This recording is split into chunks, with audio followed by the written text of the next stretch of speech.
Hello, I'm Cooper Tennant, and welcome to our first ever SHU Spotlight. Today we're joined by the Seton United Nations Association via their president, Stephen Hoffman, and later by member-at-large John Ruela.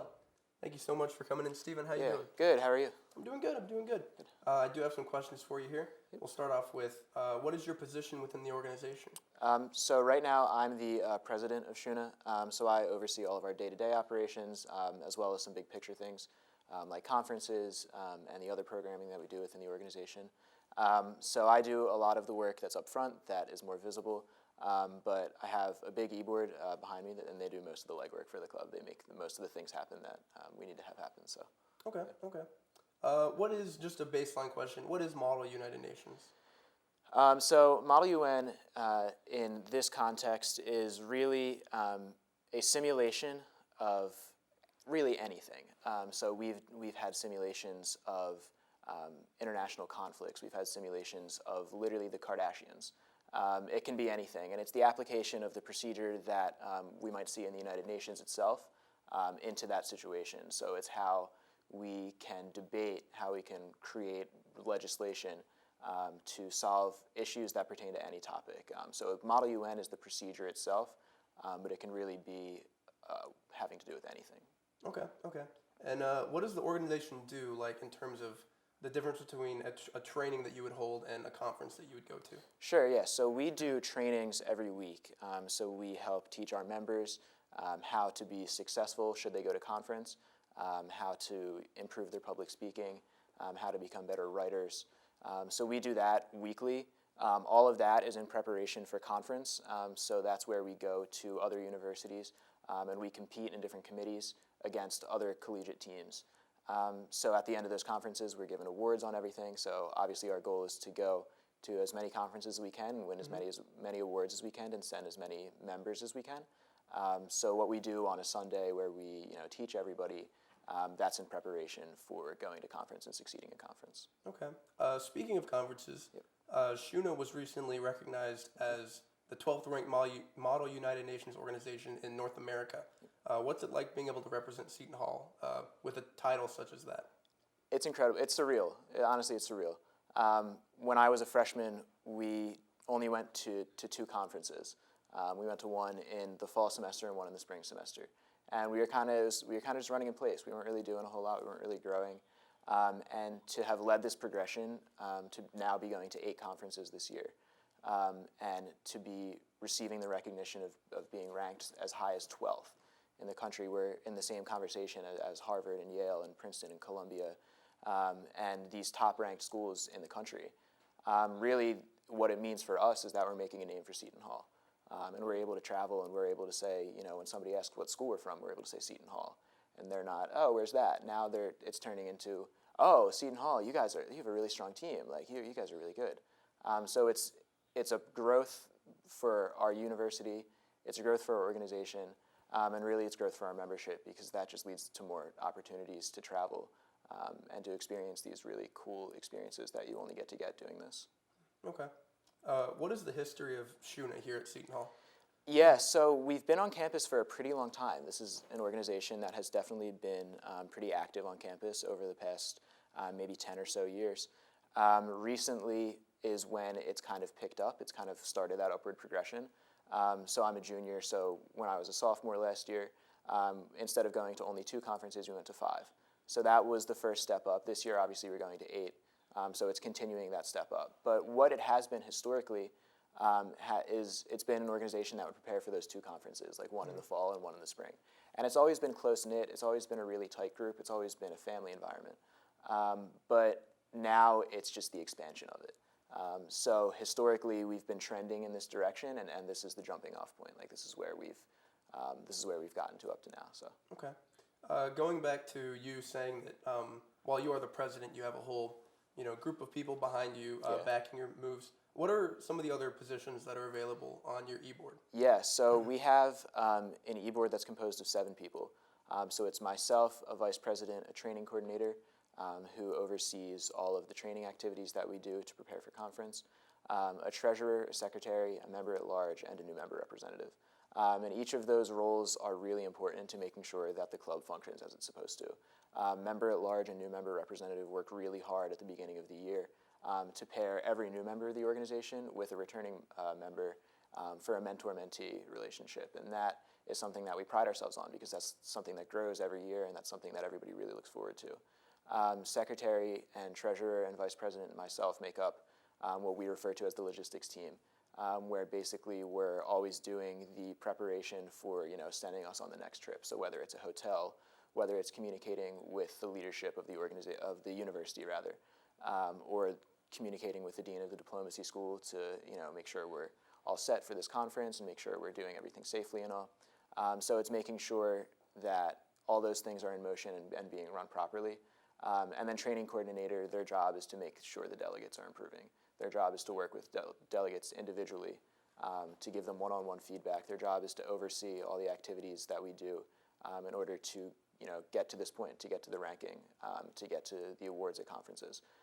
So everybody has a very defined job, and everybody's very busy. It's a lot of work. It's It's a big club, and it's difficult to maintain.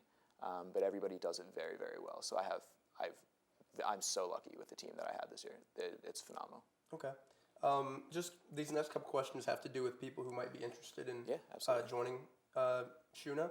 What are some opportunities that you think can come to people or might have even come to you with the result of being a part of this organization? The first thing, I think the most important thing, honestly, is the travel and then the community aspect of it. We've been able to go to so many different schools. I've been to colleges up and down the East Coast. I got to fly to Atlanta a couple weeks ago. That was incredible. So being able to have those experiences where you can travel, you can see new things, you can experience new things, that's something that I wouldn't have gotten anywhere else.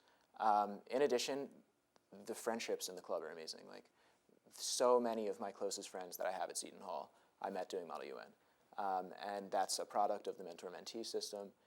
It's a product of traveling together and getting to know each other over really, really stressful periods of time, but also incredibly fun periods of time. That's something that's incredibly unique to the organization. So, okay. Do you think there's a specific fit for a type of person that you think would do good in Model U.N, or do you think it's kind of open for everybody? No, it's open for everybody. There's kind of the reputation that like you need to be a diplomacy student to be in Model U.N, or that you need to be involved in some kind of political major or organization. That's not the case. We have students who are econ majors. We have students who are bio majors. A couple years ago, our president was a biochem major. Like it's open to everybody. All you need is a passion for debate, a passion for the issues that pervade society all the time now. That's always what we're discussing. We're always talking about things that we want to see improved. So if anybody has that passion, then that is a perfect gateway to being a really, really strong delegate on the Model U.N team. Okay. Finishing words here. Where can people come to meet to join the United Nations? Sure. So we do meetings on Tuesday nights at 7:30 in Arts and Sciences, room 107. If you are interested, if you want to have a little bit more information, or if you want to talk to somebody on eBoard, you can send an email to just shuna@shu.edu. We check that all the time, so if you send an email there, we'll be sure to get back to you soon. So we do those Tuesday meetings, we do trainings on Sundays, and yeah. Okay. Thank you so much for coming. Cooper, thanks for having me. I appreciate it. We'll be right back with John Ruela, member at large.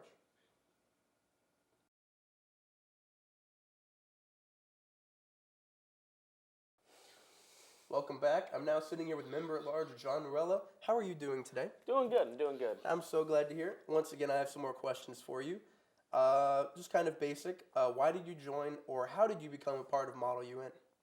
So my freshman year, I joined Model U.N here at Seton Hall, and I was, I think the main factor for me joining was I didn't do a lot of extracurricular in high school, and I saw Model U.N as a way to get more confident with speech and debate, as well as meeting new people. And through it, I've met so many new people and have so many new friends because of it, and I really appreciate the opportunities that it's given me.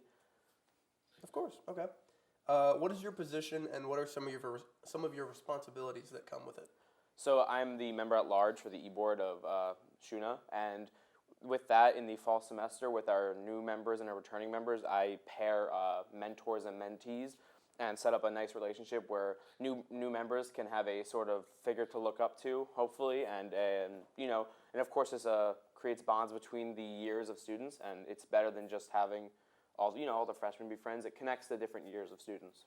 Okay. Do you personally have a favorite memory from a specific training or conference? Yes, so we were at William and Mary College in Williamsburg, Virginia, and the hotel we were at had a pool and a mini golf course, and it was some of the most fun I've had in a long time, and it was just a good time to relax after a long day of, dressing up and doing debate, and it was nice to just relax with friends and swim around in a pool and just goof around. Yeah, I feel. What does your training look like every week? So our trainings are simulations of any event that you can imagine, whether it be a war, a conflict, executive board of a company, Olympic committees, and basically the training has gone for roughly 2 hours on Sundays, and the training is any type of debate you can imagine. It can be serious, it can be fun, it can be wacky. It's all of those at the same time sometimes.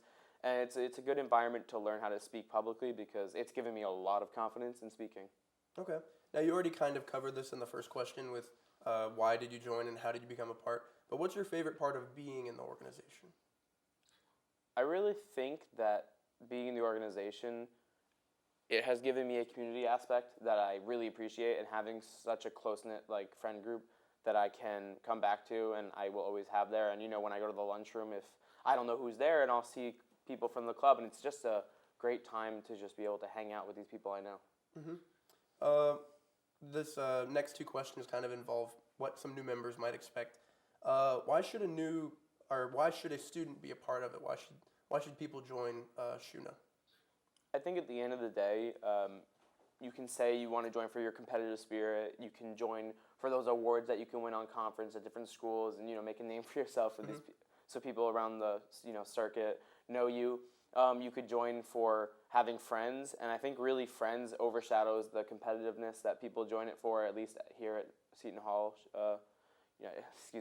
at Shuna. And I think that really number one is just having a community of friends that you can always rely on, I think overshadows any other part of the organization. Okay. Last question. What are some opportunities that have come from being a part of this, specifically for you? So for myself, I was I would say a very bad public speaker before joining this club, and because of it, I feel confident when I do a speech in class. I feel confident when I go for an interview for a job or go for an interview for a position, for a internship. Excuse me, and going from someone who could not publicly speak and who was shaking and nervous and quiet, and going to someone who can publicly speak in front of groups of people, it's helped me a lot with self-confidence, not only with speaking itself, but just a concept of self. Okay. I would say you've done a great job speaking here today. Thank you. Thank you once again for joining us, and thank you for watching. Once again, they meet every week. Where is it? Arts and Sciences 107. 107, 7:30. Thank you so much for watching. Thank you. Have a good day.